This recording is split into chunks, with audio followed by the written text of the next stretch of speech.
नमस्कार दोस्तों, स्वागत है आप सबका। आज की कहानी है भक्त के साथ भागे भगवान। नाम श्री रामदास जी, गांव द्वारका, विशेष ठाकुर जी का। भक्त के साथ चोरी से भागना, जागरण कीर्तन के प्रति निष्ठा, अपने प्रेमी भक्तों को सुख देने के लिए ठाकुर जी कैसी कैसी लीलाएं करते हैं, यह अनुभव होते ही हृदय गदगद हो जाता है। भाव की पराकाष्ठा को छूने वाली यह सच्ची कहानी है द्वारका से 7 कोस की दूरी पर स्थित डाकोर नामक गांव की। उसमें भगवान के एक प्रेमी भक्त श्री रामदास जी रहते थे। रण छोड़ भगवान के मंदिर में प्रत्येक एकादशी को जागरण और कीर्तन आदि का उत्सव होता था। उसमें ये नियम पूर्वक सम्मिलित होते वो भगवान के दर्शन कर स्वयं को आह्लादित करते। प्रेम के वशीभूत श्री हरि ने एक बार प्रत्यक्ष प्रकट होकर के उनसे कहा कि रामदास, अब तुम्हारा शरीर बूढ़ा हो गया है, इसलिए 7 कोस आने जाने में जो कष्ट होता है वह मेरे लिए असहाय है।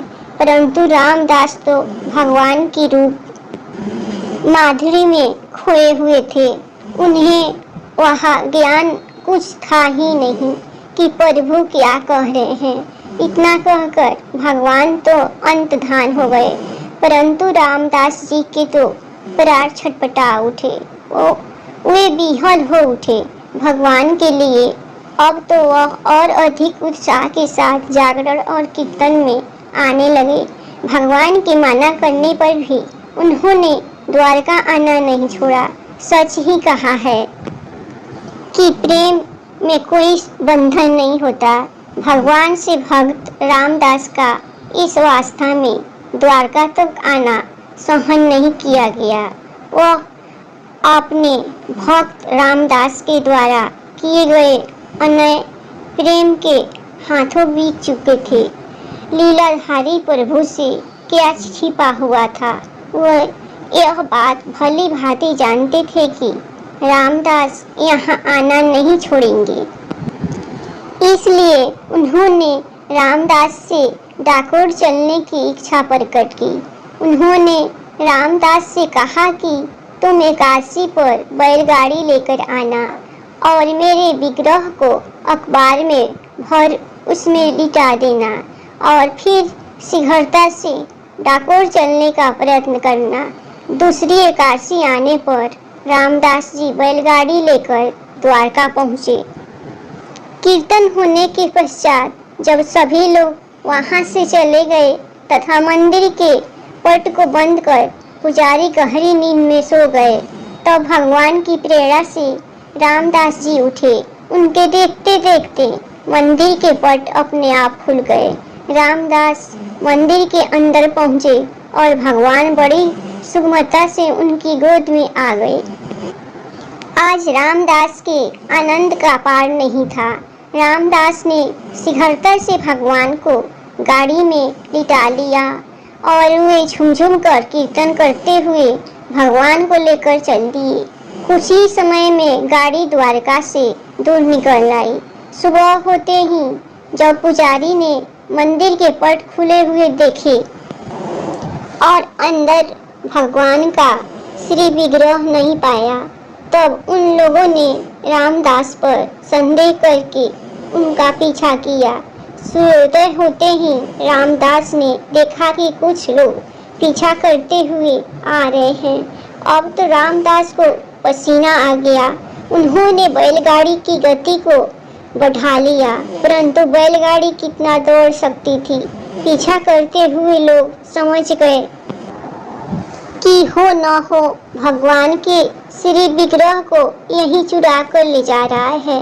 यह भी अब तेजी से रामदास की ओर आने लगे। रामदास तो अब घबराए, परंतु भक्त वत्सल भगवान ने रामदास से कहा कि तुम मेरे विग्रह को सामने जो बावली है उसी में छिपा दो। जब ये लोग यहाँ से चले जाए तब तुम मुझे निकाल कर डाकोर ले चलना। रामदास ने भक्त भयहारी भगवान की आज्ञा का पालन करते हुए उन्हें बावली में छुपा दिया। द्वारका से आने वाले पुजारी एवं अन्य लोग रामदास के पास आ पहुंचे और बिना कुछ पूछताछ किए ही उन्होंने रामदास को मारना आरंभ कर दिया। ऐसा प्रतीत होता था कि भगवान भी आज अपने भक्त की परीक्षा ले रहे थे। यह भक्त का पाबंद भगवान को पूरा करना था। जो भी हो, परंतु भक्त के शरीर का स्पर्श होने के कारण उन दुष्टों का विवेक जाग चुका था। उन्होंने पूरी गाड़ी में भगवान को खोजा, परंतु भगवान के श्री विग्रह को न पाकर उन्हें बड़ा पश्चाताप हुआ। वे समझ चुके थे कि उनके द्वारा महापाप और भक्त अपराध हो चुका है। पुजारी एवं अन्य जिन लोगों ने रामदास को मारा, उन्होंने देखा कि बावली का पानी किसी के खून से लाल हो गया है। वे उस ओर दौड़े और उन्होंने उस बावली में से भगवान के श्री विग्रह को निकाल लिया और अपनी करनी पर पछताने लगे। उसी समय भगवान प्रकट हुए और भक्त रामदास ने जब प्रभु के घायल शरीर को देखा तो वह कांप उठे।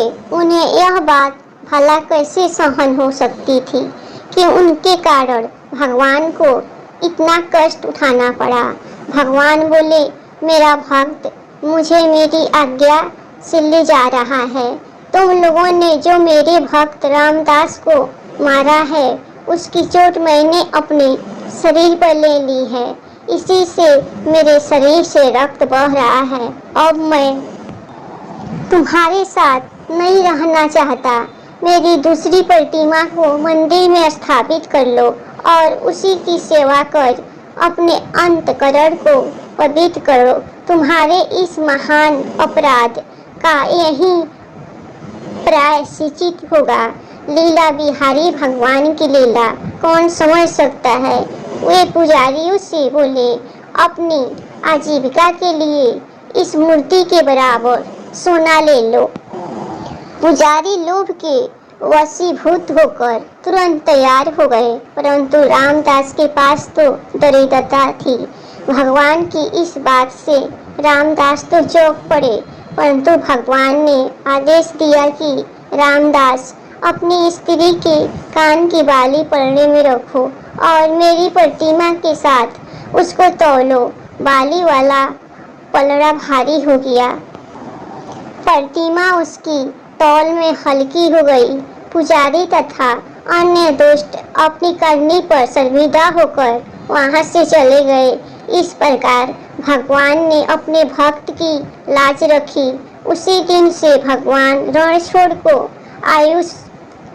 आयुछत के नाम से जाना गया।